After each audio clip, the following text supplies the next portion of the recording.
అతడు హత్యలు, హత్యాయత్నం వంటి 21 కేసులో నిందితుడు. 16 ఏళ్ల క్రితం అన్నను చంపి జైలుకెళ్లాడు. తర్వాత పెరోల్ పై బయటకు వచ్చి పోలీసులకు దొరకకుండా పేరు, ఊరు మార్చేసి అంధకుడు, రౌడీ షీటర్ కాస్త పూజారి అవతారం ఎత్తాడు. ఇళ్లలో వ్రతాలు, పూజలు నిర్వహిస్తూ హత్యలు చేసిన చేతులతోనే ఆశీర్వాదాలిస్తూ చలామణి అవుతున్నాడు. 14 ఏళ్లుగా పోలీసులు కళ్ళగప్పి తప్పించుకుని తిరుగుతున్న ఆ నేరస్తుని హైదరాబాద్ పోలీసులు ఎట్టకేలకు అరెస్ట్ చేశారు. ఉత్తరప్రదేశ్ కు చెందిన వైష్ణవ్ కిషన్ దాస్ ఆలియాస్ వైష్ణవ్ గణేష్ మహారాజ్ 30 ఏళ్ల క్రితం బతుకు తెరువు కోసం హైదరాబాద్ కు వచ్చాడు.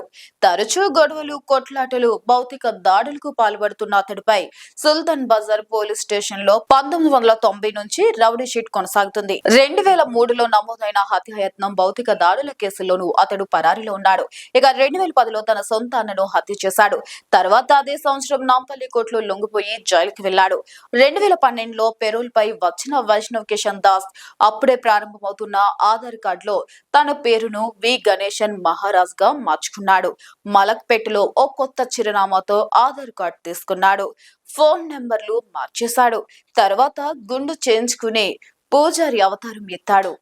ఇళ్లలో పూజలు, సత్యనారాయణ వ్రతాలు చేస్తూ హత్యలు చేసిన చేతులతోనే అమాయకులకు ఆశీర్వాదాలు అందిస్తున్నాడు. ఓ హత్య కేసులో 14 ఏళ్లుగా తప్పించుకుని తిరుగుతున్న కిషన్ దాస్ ను మలక్పేటలోని నిఘా పెట్టి గురువారం అదుపులోకి తీసుకున్నారు పోలీసులు. ఆధార్ కార్డు, ఇతర పత్రాల్లో తన పేరు, ఊరిని ఉద్దేశపూర్వకంగా మార్చుకున్నట్లు దర్యాప్తులో తేలింది. నిందితుని న్యాయస్థానంలో హాజరుపరిచిన పోలీసులు అనంతరం రిమాండ్ కు తరలించారు. కేసును ఛేదించిన ఖైరతాబాద్ డీసీపీ శిల్పవల్లి, ఏసీపీ మట్టయ్య, సుల్తాన్ బజార్ ఇన్స్పెక్టర్ నరేష్ బృందాన్ని హైదరాబాద్ సిపి సజ్జనర్ అభినందించారు. ఇలాంటి మరిన్ని అప్డేట్స్, వీడియోస్ కోసం ఫాలో అవ్వండి Z24 ఆంధ్ర.